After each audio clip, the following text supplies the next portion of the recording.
Magandang araw po sa inyong lahat. Narito po ang kumpletong liturhiya para sa March 11. Huwag po sanang kalimutang mag-like, share, and subscribe kung bago ka pa lamang sa channel ko. Umpisahan na po natin. Unang pagbasa. Pagbasa mula sa aklat ng Deuteronomio. Nagsalita si Moises sa mga tao.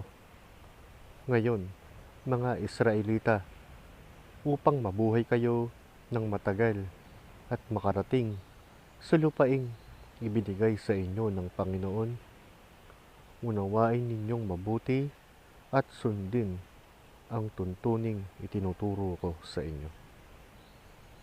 Ngayon nga'y itinuturo ko sa inyo ang mga tuntuning ito upang sundin, unawain ninyo ito at sunding mabuti.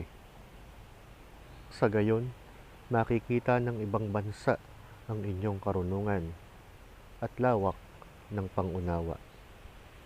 Sa gayon, hindi nila mapipigilang sabihin ang ganito: ang bansang ito'y matalino at may malawak na pagkaunawa. Sinong Diyos ng ibang bansa ang handang tumulong anumang oras liban sa Panginoon? Aling bansa ang may tuntuning kasing inam ng mga tuntuning ibinigay ko sa inyo ngayon? Ngunit, kaiingat kayo. Ang mga bagay na inyong nasaksihan ay huwag ninyong kalilimutan o ipagwawalang bahala habang kayo'y nabubuhay. Ituro ninyo ito sa inyong mga anak at mga apo. Ang salita ng Diyos. Salamat sa Diyos. Salmong tugunan.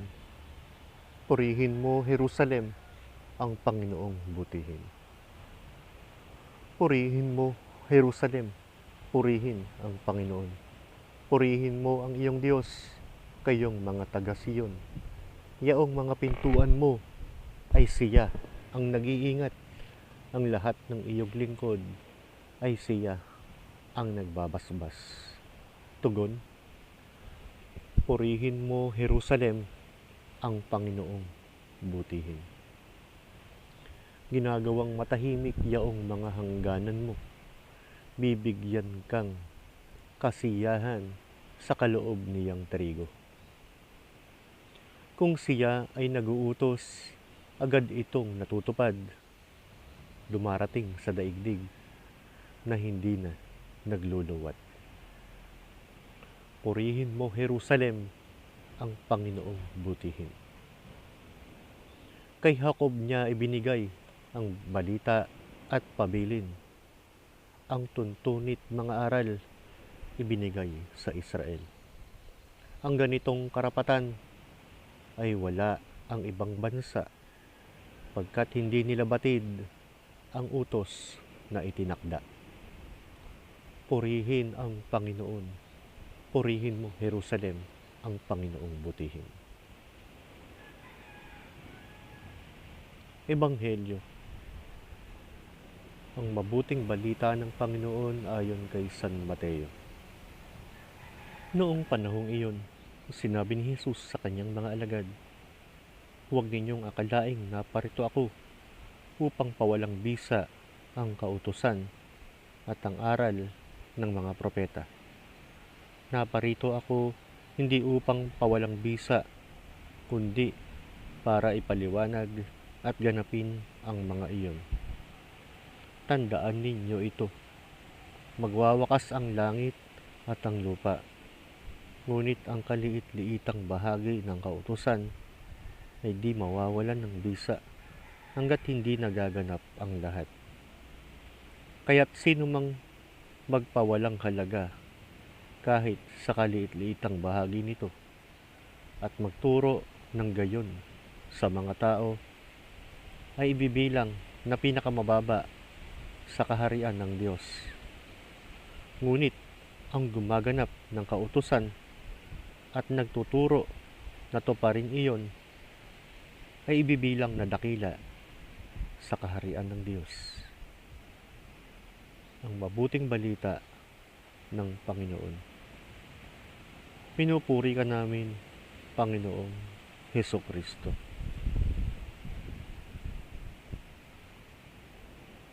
Mga panalangin.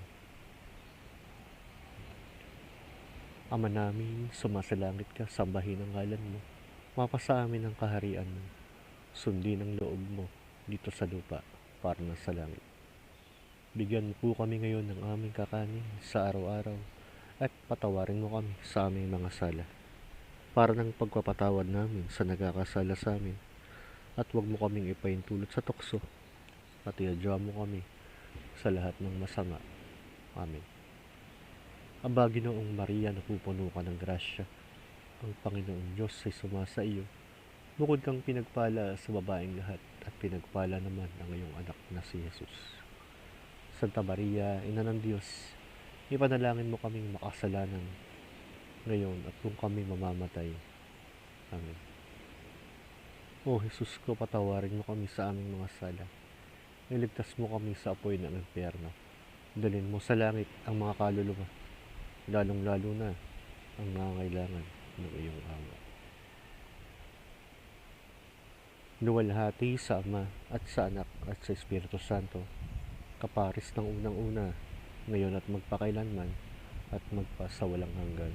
Amen. Sumasampalataya ako sa Diyos samang makapangyarihan sa lahat, na may gawa ng langit at lupa. Sumasampalataya naman ako kay Jesucristo, iisang anak ng Diyos, Panginoon nating lahat. Nagkatawang tao siya, lalang ng Espiritu Santo. Ipinanganak Santa Mariang Birhen. Ipinagpakasakit ni Poncio Pilato. Ipinako sa krus, namatay inilibing. Nanaog sa kinaroroonan ng mga yumao. Nang may ikatlong araw, nabuhay na maguli. Umakyat sa langit, naluluklok sa kanan ng Diyos sa mga makapangyarihan sa lahat. Doon nagmumula ang paririto at huhukom sa nangabubuhay at namatay na tao. Sumasampalataya ako sa Diyos Espiritu Santo, sa banal na simbahang Katolika, sa kasamahan ng mga banal, sa kapatawaran ng mga kasalanan, sa pagkabuhay ng maguli ng mga namatay na tao, at sa buhay na walang hanggan.